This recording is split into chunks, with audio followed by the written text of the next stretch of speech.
Բարև բոլորին։ Ուրեմն պատրաստվում եք ձեր առաջին լաբորատոր աշխատանքին, հա?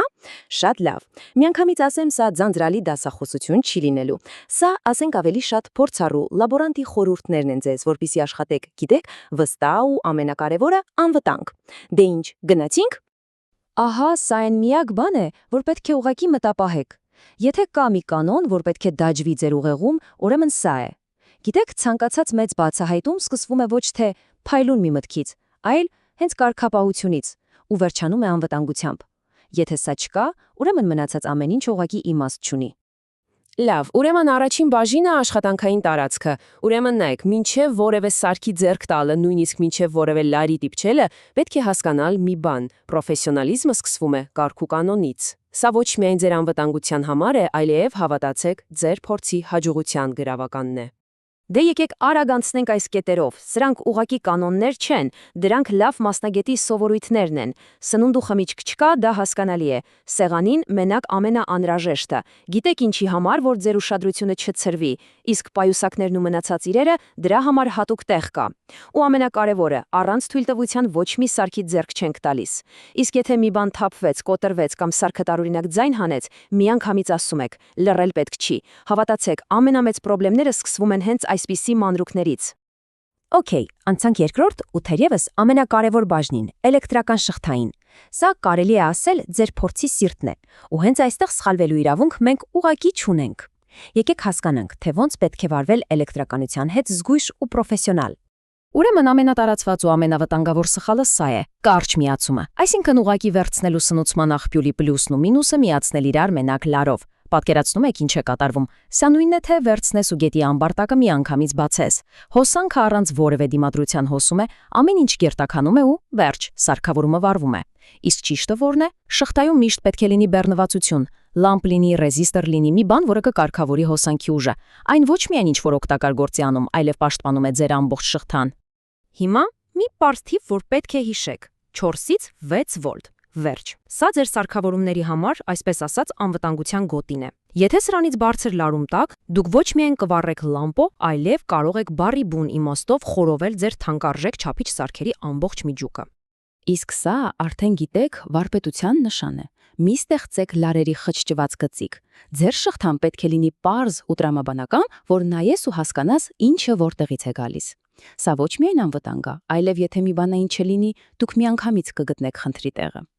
Համոզվեք, որ լարերի ծայրերն ամուր են, կայցեր չլինեն, իսկ քանդելուց քաշեք մեկուսիչից, ոչ թե հենց լարից։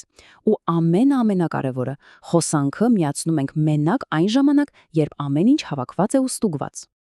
Լավ, հասանք չափիչ սարքերին։ Տեսեք, ամպերմետրերն ու վոլտմետրերը շատ ճշգրիտ, բայց միևնույն ժամանակ շատ նուրբ ու զգայուն գործիքներ են։ Մի հատ սխալ շարժում ու վերջ, կարող եք դրանք ուղղակի շարքից հանել։ Դրա համար եկեք հասկանանք, թե ոնց անենք, որ դա տեղի չունենա։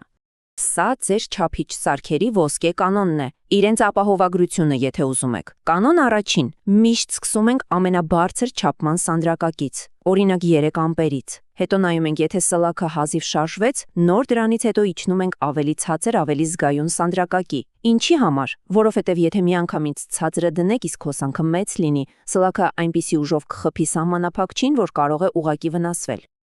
Իսկ սա ուղղակի պետք է անգիր անել։ Ամպերմետրը հաջորդաբար, վոլտմետրը զուգահեռ։ Տրամաբանությունը շատ պարզ է։ Ամպերմետրը պետք է չափի, թե ինչքան հոսանք է անցնում իր միջով, դրա համար այն դառնում է շղթայի մի մասը։ Իսկ վոլտմետրը չափում է լարումը երկու կետերի միջև, դրա համար այն զուգահեռ միանում է այդ կետերին։ Վերջ։ Հաջորդ կարևոր կետը՝ B վերականությունը։ Շատ պարզ է։ Պլյուսից եկող լարը գնում է սարքի պլյուսին, այսինքն կարմիր կլեմմային։ Եթե հակառակը միացնեք, սլակը կփորձի գնալ 0-ից այն կողմ, կխփի կանգնակին ու կարող է ուղղակի ծրվել։ Դրա համար նախքան հոսանքը միացնելը, մի հատ էլ ուշադիր ստուգում ենք բոլոր միացումները։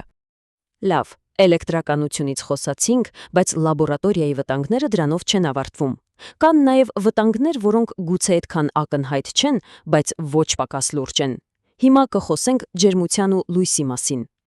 Հիմա մի հատ հարց ձեզ։ Ուշադիր նայեք։ Ռեոստատ, լազերային ցուցիչ, թե տաքացրած բաժակ։ Սրանցից ո՞րն է պոտենցիալ վտանգավոր։ Մի պահ մտածեք։ Սա առաջին հայացքից պարզ հարց է, բայց պատասխանը շատ բան է ասում։ Իհարկե, խորամանկ հարց էր, ճիշտ պատասխանը բոլորն էլ։ բայց միայն այն դեպքում, եթե դրանք սխալ օգտագործենք։ Պետք է հասկանալ, վտանգավոր է ինքնին սարքը չէ, այլ դրա հետ սխալ վարվելը։ Իսկական մասնագետը չի վախենում, այլ ուղղակի հարգում է յուրաքանչյուր գործիքի հնարավորությունները։ Դե եկեք արագ նայենք այս աղյուսակին։ Ռեոստատները տաքանում են, շատ են տաքանում։ Դիպչում ենք մենակ մեկուսացված սահիճին, երբեք մետաղական մասերին։ Լազերներ երբեք չեն քուղում մարդկանց աչքերին կամ հայելային մակերեսներին։ Տաք ապակին, սա ամենանենգն է, որովհետև տեսքից ոչ մի ձև չի տարբերվում սառը ապակուց, միշտ օգտագործում ենք հատուկ բռնիչներ։ Իսկ տաքացուցիչները, օրինակ սպիրտայրոցը, երբեք մենակ չենք թողնում։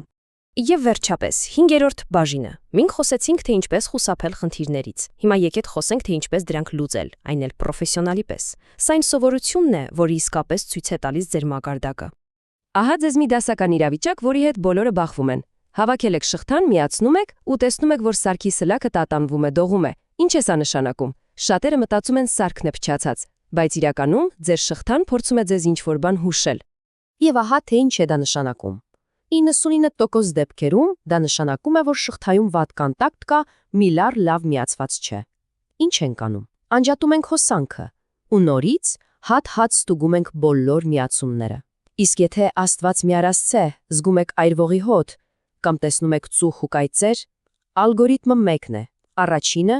անմիջապես անջատում եք հոսանքի աղբյուրը։ Երկրորդը ոչ մի բանի ձեռք չեք տալիս։ Երրորդը անմիջապես տեղեկացնում եք ձեր ղեկավարին։ Այս հերթականությունը կյանքի ու մահվան հարց է։ Եվ վերջում, ուզում եմ, որ հիշեք մի բան. լաբորատորիայում դուք ուղղակի ուսանող չեք, դուք գիտնական եք։ Իսկ իսկական գիտնականի համար առաջին տեղում միշտ իր ու իր կողքինի անվտանգությունն է։